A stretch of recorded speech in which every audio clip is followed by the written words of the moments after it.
ആനന്ദൻ്റെ phone ബെല്ലടിക്കുന്ന ശബ്ദമാണ് അവരെ തമ്മിൽ അകറ്റിയത്. അവൾ ചുരിദാറിൻ്റെ ഷോള് കൊണ്ട് മുഖം അമർത്തി തുറച്ച് പുറത്തേക്ക് പോയി. അവളെ നോക്കി ചിരിച്ചുകൊണ്ട് അവൻ ഫോൺ എടുത്തു. അൺനോൺ നമ്പർ കണ്ട് അവൻ്റെ നെറ്റ് ചുളിഞ്ഞു. അവൻ കോൾ എടുത്തു. മരുമോനെ. അപ്പുറത്ത് നിന്നൊരു സ്ത്രീ ശബ്ദം കേട്ടു. ആരാ? എന്നെ മനസ്സിലായില്ലേ മരുമോനെ? നിന്റെ ഒരേ ഒരു അമ്മായിയമ്മയാണ് ഞാൻ, രാധിക. നിങ്ങൾക്ക് ഇനിയും മതിയായില്ലേ?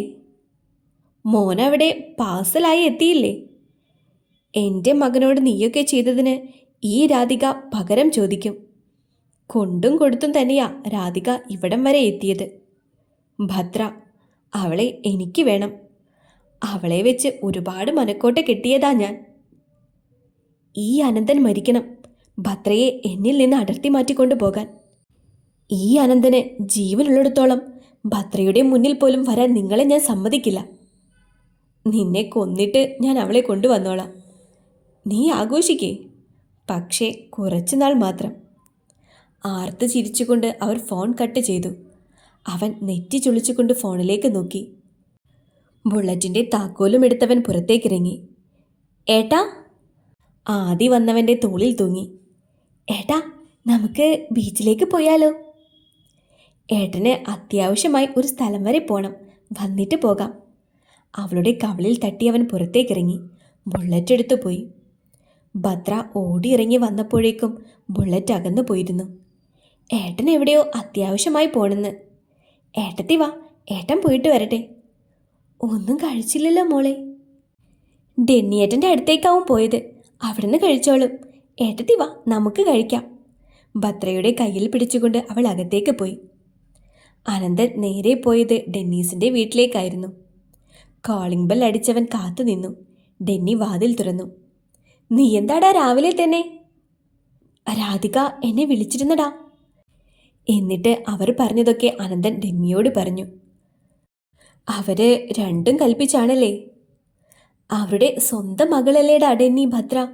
എന്നിട്ടും ഒരമ്മയ്ക്ക് എങ്ങനെ മകളോട് ഇങ്ങനെയൊക്കെ ചെയ്യാൻ കഴിയുന്നു? ഡാ, പണത്തിനേക്കാൾ മൂല്യമൊന്നും പണത്തെയും ആർഭാടത്തെയും സ്നേഹിക്കുന്ന സ്ത്രീ മകൾക്ക് കൊടുക്കില്ല. അങ്ങനെ കൊടുത്തിരുന്നുവെങ്കിൽ ഒരിക്കലും അവർ ഭദ്രയെയും ജയനങ്ങളിലെയും വിട്ടു പോവില്ലായിരുന്നു.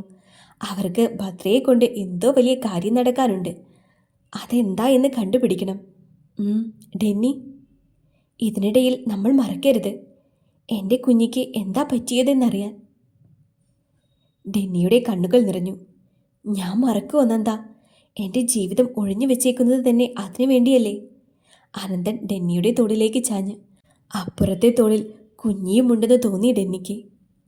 അനന്തൻ തിരിച്ച് വീട്ടിലെത്തിയപ്പോൾ രാത്രിയായിരുന്നു. അവൻ വാതിൽ തുറന്നതും സൈഡിൽ വിമല ഇരിക്കുന്നത് കണ്ടു. അമ്മ ഉറങ്ങിയില്ലേ? ഇന്നലെ നീ താലികെട്ടി കൊണ്ടുവന്നൊരു പെണ്ണ് ഇവിടെയുണ്ട്. രാവിലെ ക്ഷേത്രത്തിൽ പോകേണ്ടതല്ലായിരുന്നു? ഒന്നും കഴിക്കാതെ നീ രാവിലെ ഇവിടുന്ന് ഇറങ്ങിപ്പോയപ്പോൾ കണ്ണു നിറച്ച് നിന്നവളോട് ഒരു വാക്കെന്തേ നീ പറയാഞ്ഞേ? ഇത്രയും നാൾ നീ തോന്നിയ പോലെ പ്രതികാരം ചെയ്യാൻ നടന്നു. ഇനി വേണ്ട നന്ദ, നിനക്കായി ഒരു പെണ്ണ് ഇവിടെയുണ്ട്. അത് ഓർമ്മ വേണം നിനക്ക്. അമ്മേ. അവനെയൊന്ന് നോക്കി സാരി തലപ്പ് കൊണ്ട് മുഖം അമർത്തി തുടച്ചവർ മുറിയിലേക്ക് പോയി. അവൻ മുറിയിൽ ചെല്ലുമ്പോൾ ഭദ്ര കിടന്നിരുന്നു. അവളുടെ ശരീരചലനം കണ്ടിട്ട് അവൾ ഉറങ്ങിയില്ലെന്നവന് മനസ്സിലായി. ഷർട്ട് ഊരിയിട്ട് തോർത്തെടുത്തവൻ ബാത്റൂമിലേക്ക് കയറി. ഷവറിൽ നിന്ന് തണുത്ത വെള്ളം ദേഹത്തേക്ക് വീണപ്പോൾ മനസ്സും ശരീരവും ഒരുപോലെ തണുത്തു. അവൾ തലപൊക്കി നോക്കിയപ്പോൾ അവൻ ബാത്റൂമിൽ കയറുന്നത് കണ്ടു. ദേഷ്യത്തിൽ പുതപ്പെടുത്ത് തലവഴി മൂടി കിടന്നു അവൾ. അവൻ അടുത്ത് വന്ന് കിടക്കുന്നതറിഞ്ഞിട്ടും അവൾ മുഖമുയർത്തി നോക്കിയില്ല. ഒരു കള്ളിപ്പൂച്ച കണ്ണടച്ച് പാല് കുടിക്കുന്നത് ആരും കാണുന്നില്ലെന്നാ ചിലരുടെ വിചാരം. ചിരിയോടെ പറഞ്ഞുകൊണ്ട് അവൻ അവളെ ചേർത്ത് പിടിച്ചു. അവനിലെ തണുപ്പ് അവളിലേക്ക് പടർന്നു. അവൾ കുതറിമാറി കിടന്നു. എന്തേ എൻ്റെ കള്ളിപ്പൂച്ച, പിണക്കാണോ? അവൻ കൊഞ്ചിക്കൊണ്ട് ചെന്നു. അവൾ മുഖം വീർപ്പിച്ച് അവനെ നോക്കി. സാറി. രണ്ട് കാതിലും കൈ ചേർത്ത് അവൻ പറഞ്ഞു. അവൻ്റെ അപ്പോഴത്തെ ഭാവം കണ്ടവൾക്ക് ചിരി വന്നു. അവളുടെ മുഖത്തെ ചിരി കണ്ടവൻ അവളെ മുറുകെ പുണർന്നു. അവൾ അവൻ്റെ നെഞ്ചിലേക്ക് തലചേർത്ത് അവൻ്റെ ഹൃദയതാളം കേട്ട് കിടന്നു. രാവിലെ അവൾ ഉണരുമ്പോൾ അനന്തൻ അടുത്തുണ്ടായിരുന്നില്ല. നടക്കാൻ പോയിട്ടുണ്ടാകുമെന്നവൾ ഓർത്തു. അഴിഞ്ഞു കിടന്ന മുടി വാരിക്കെട്ടിയവൾ എഴുന്നേറ്റു. കുളിക്കാനുള്ള ഡ്രസ്സ് എടുത്തവൾ ബാത്റൂമിലേക്ക് കയറി. നന്ദേട്ടനോട് പറയണം ഇന്ന് വീട് വരെ കൊണ്ടുപോകാൻ. പഠിക്കാനുള്ള ബുക്സ് എല്ലാം വീട്ടിലാണുള്ളത്. അവൾ മനസ്സിലോർത്തുകൊണ്ട് കുളിച്ചിറങ്ങി അടുക്കളയിലേക്ക് നടന്നു. വിമലയോട് പറഞ്ഞിട്ട് അവൾ വീട്ടിലേക്ക് പോകാനായി ഇറങ്ങി. റോഡിലേക്ക് ഇറങ്ങിയതും അനന്തൻ്റെ ബുള്ളറ്റ് അവൾക്ക് മുന്നിൽ വന്നു. കേറ്. അവൾ അവന് പുറകിൽ കയറിയിരുന്നു. രാവിലെ വീട്ടിൽ പോകണമെന്ന് പറഞ്ഞപ്പോൾ തിരക്കുണ്ടെന്ന് പറഞ്ഞതാ, ഇപ്പോൾ വന്നേക്കുന്നു. മനസ്സിൽ പറഞ്ഞ് അവൾ അവനിൽ നിന്നും അകലം വിട്ട് നീങ്ങിയിരുന്നു. അവന് മനസ്സിലായി രാവിലത്തെ പിണക്കമാണെന്ന്. അവൻ്റെ ചുണ്ടിൽ ഒരു കുസൃതി ചിരി വിടർന്നു. അവൻ പെട്ടെന്ന് വണ്ടി നിർത്തിയതും അവൾ അവൻ്റെ മുതുകിൽ വന്നിടിച്ചു. പേടിയോടെ അവൾ അവനെ മുറുകെ പിടിച്ചു. അവൻ മനഃപൂർവ്വം ചെയ്തതാണെന്ന് മനസ്സിലായതും മുഖം കൂർപ്പിച്ച് അവൾ നീങ്ങിയിരുന്നു. വീട്ടിലെത്തിയപ്പോൾ ജയൻ അവർക്ക് വേണ്ടി ഒരു സദ്യ തന്നെ ഒരുക്കിയിരുന്നു. വണ്ടി വന്ന് നിന്നതും ജയനും അമ്മയും മുറ്റത്തേക്കിറങ്ങി ചെന്നു. അച്ഛാ! ഭദ്ര ഓടിയിറങ്ങി അയാളെ കെട്ടിപ്പിടിച്ചു. അച്ഛമ്മേ! വാ മക്കളെ. എല്ലാവരും അകത്തേക്ക് കയറി. അമ്മയൊക്കെ എന്തു പറയുന്നു മോനെ? എല്ലാവരും സുഖമായി ഇരിക്കുന്നു അച്ഛമ്മേ. മോളെ ഭദ്രേ, മോനെ മുറിയിലേക്ക് കൊണ്ടുപോ. ഫ്രഷ് ആവാനുള്ളത് എടുത്തു കൊടുക്ക്. ഭദ്രയുടെ പിറകെ അവൻ മുറിയിലേക്ക് നടന്നു. അകത്ത് കയറിയതും വാതിൽ ചേർത്തടച്ച് കുറ്റിയിട്ടു. എന്തിനാ വാതിലടച്ചേ? എനിക്ക് പോണം, മാറിക്ക്. അവനെ പിടിച്ചു മാറ്റി അവൾ വാതിൽ തുറക്കാനാഞ്ഞതും അവളുടെ ഇടുപ്പിലൂടെ ചേർത്ത് പിടിച്ച് കഴുത്തിലേക്ക് മുഖമമർത്തി അവൻ. അവളുടെ ഉള്ളം വിറച്ചു. സോറി. അവളുടെ കാതോരം അവൻ മുഴിഞ്ഞു. അവൻ്റെ സാമീപ്യത്തിൽ അവളുടെ രോമകൂപങ്ങൾ എഴുന്നേറ്റ് നിന്നു. ഭദ്രേ, എന്നോട് പിണക്കാ? പിന്നെ ഒന്നുമില്ല. അവനവളെ അവനു നേരെ തിരിച്ചു നിർത്തി. അവളുടെ മിഴികൾ പിടയ്ക്കുന്നുണ്ടായിരുന്നു. മൂക്കിൻ തുമ്പിൽ വിയർപ്പ് കണങ്ങൾ പൊടിഞ്ഞു. അവളുടെ മുഖത്തെ പരവേശം അവൻ്റെ വികാരങ്ങളെ ചൂട് പിടിപ്പിക്കുന്നുണ്ടായിരുന്നു. അവൻ അവളുടെ കഴുത്തിലേക്ക് മുഖം അമർത്തി. അവളൊന്ന് ഏങ്ങി വിരൽത്തുമ്പിൽ പൊങ്ങി നിന്നു. അവൻ്റെ കണ്ണുകൾ അവളുടെ അധരങ്ങളിൽ തങ്ങി നിന്നു. പതിയെ അവൻ സ്വന്തമാക്കി. ദീർഘമായൊരു ചുംബനത്തിനൊടുവിൽ അവളെ അവൻ നെഞ്ചോട് ചേർത്തു. അവൾ തളർച്ചയോടെ അവൻ്റെ നെഞ്ചിൽ ചാരി നിന്നു. ഒരു ഉമ്മ വെച്ചപ്പോഴേ തളർന്നു പോയോ പെണ്ണെ? ഒട്ടും സ്റ്റാമിനയില്ലല്ലോ. പോടാ. അവൾ ചിരിച്ചുകൊണ്ട് അവനെ തള്ളി കട്ടിലിലേക്കിട്ട് ഓടാൻ തുടങ്ങിയതും അവൻ അവളുടെ കയ്യിൽ പിടിച്ച് വലിച്ച് അവൻ്റെ നെഞ്ചിലേക്കിട്ടു. വീണ്ടും അവൻ അവളുടെ അധരങ്ങളെ സ്വന്തമാക്കി. കൈകളുടെ സ്ഥാനം തെറ്റിയിറങ്ങിയതും അവൾ പിടഞ്ഞ് എഴുന്നേൽക്കാൻ നോക്കി. പക്ഷേ അവൾ വീണ്ടും വീണ്ടും അവളുടെ അധരങ്ങളെ നുണഞ്ഞുകൊണ്ടിരുന്നു. ജയൻ്റെ വിളിയാണ് അവരെ തമ്മിൽ അകറ്റിയത്. മോളെ, വരുന്നച്ചാ. അവൾ ചാടി എഴുന്നേറ്റ് പോകാൻ തുടങ്ങിയതും അവൻ അവളുടെ കയ്യിൽ പിടിച്ച് നിർത്തി. എന്താ? ചുണ്ടുകളിൽ പൊടിഞ്ഞ രക്തത്തുള്ളികളെ കൈവച്ചവൻ തുടച്ചു മാറ്റി. ഡ്രസ്സ് നേരെ ഇട്ടിട്ട് പോ. അപ്പോഴാ അവളത് ശ്രദ്ധിച്ചത്. കണ്ണാടിയുടെ മുന്നിൽ പോയി ഡ്രസ്സ് നേരെയാക്കിയിട്ട് കതക് തുറന്നവൾ പുറത്തേക്കിറങ്ങി. അടുക്കളയിൽ ചെന്നപ്പോൾ തലയിൽ ഒരു തോർത്ത് കെട്ടി എല്ലാം എടുത്തു വെക്കുകയായിരുന്നു ജയൻ. അച്ഛൻകുട്ടി! അവൾ അയാളെ പുറകിലൂടെ കെട്ടിപ്പിടിച്ചു. അപ്പടി വിയർപ്പാ മോളെ. എൻ്റെ അച്ഛനല്ലേ? അച്ഛാ, എന്താടാ? എന്തൊക്കെയാ സ്പെഷ്യല്? എൻ്റെ കുട്ടിക്ക് ഇഷ്ടമായതൊക്കെ അച്ഛൻ ഉണ്ടാക്കിയിട്ടുണ്ട്. മോള് പോയി മോനെ വിളിച്ചിട്ട് വാ. അവൾ തിരിഞ്ഞതും, മോളെ. എന്താ അച്ഛാ? എൻ്റെ കുട്ടിക്ക് അവിടെ കുഴപ്പമൊന്നുമില്ലല്ലോ? അവൾ പുഞ്ചിരിച്ചുകൊണ്ട് പറഞ്ഞു. ഇല്ല അച്ഛാ, അമ്മയും മുത്തച്ഛനും ആദിയുമൊക്കെ വലിയ കാര്യമാണ് എന്നോട്.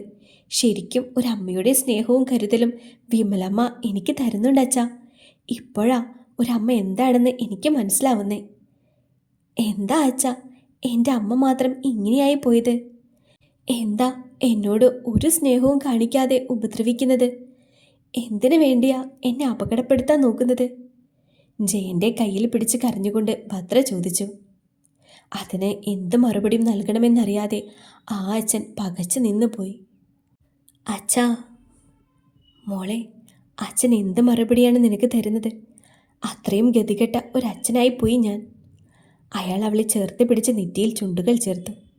അച്ഛാ, അച്ഛൻ വിഷമിക്കാൻ പറഞ്ഞതല്ല, സങ്കടം കാരണം പറഞ്ഞു പോയതാ. സാരമില്ല മോളെ, എൻ്റെ കുട്ടി സന്തോഷമായി ഇരിക്കണം, അത് മാത്രം മതി അച്ഛന്. ഇവിടെന്താ അച്ഛനും മോളും കൂടി കണ്ണീർ സീരിയൽ തുടങ്ങിയോ? അനന്തൻ്റെ ശബ്ദം കേട്ട് രണ്ടുപേരും വാതിലിക്കലേക്ക് നോക്കി. വാ മോനെ. അയാൾ കൈനീട്ടി അവനെ വിളിച്ചു. അവൻ അവർക്കരികിലേക്ക് ചെന്ന് ഒരു കൈകൊണ്ട് അയാൾ അവനെയും ചേർത്ത് പിടിച്ചു. എനിക്കും എൻ്റെ മോൾക്കും കിട്ടിയ അനുഗ്രഹാ നീയെ. കൂടെ ഉണ്ടാവണേ മോനെ. അവൻ അയാളെ നോക്കി പുഞ്ചിരിച്ചു. അയാളുടെ കൈകളിലേക്ക് കൈ ചേർത്തു. വാ മക്കളെ, കഴിക്കാം. ആ, അച്ഛൻ ഒരു സദ്യ തന്നെ ഒരുക്കിയിട്ടുണ്ടല്ലോ. അവൻ ഇലവെച്ച് മൂടിയ പാത്രങ്ങൾ പൊക്കി നോക്കി. ആ, നല്ല വാസന. അവൻ മൂക്കുകൊണ്ട് അകത്തേക്ക് വലിച്ചു. പാലട ഉണ്ടാക്കിയിട്ടുണ്ട് മോനെ. മോള് പറഞ്ഞു മോന് വലിയ ഇഷ്ടാണെന്ന്. പറഞ്ഞു നിൽക്കാതെ വിളമ്പച്ചാ, വയറ് വിശന്നിട്ട് വയ്യ. അവൻ ടേബിളിലേക്കിരുന്നു. മോളെ, അച്ചമ്മയെ വിളിച്ചിട്ട് വാ.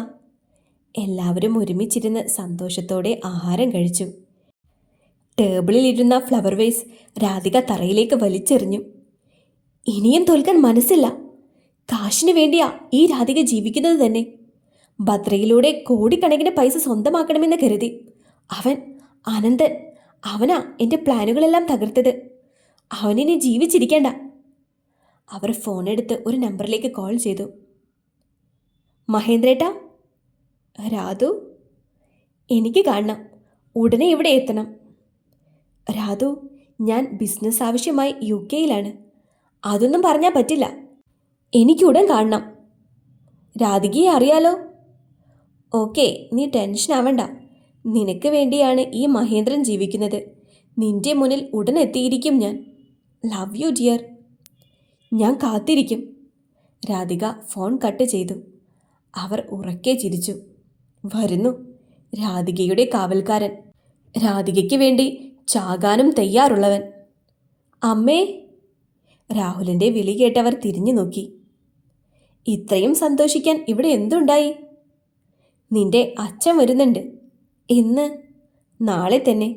അപ്പോൾ എല്ലാവരുടെയും കൗണ്ട് ഡൗൺ തുടങ്ങി അല്ലേ അമ്മേ? അനന്തൻ, അവനാണ് ആദ്യം തീരേണ്ടത്.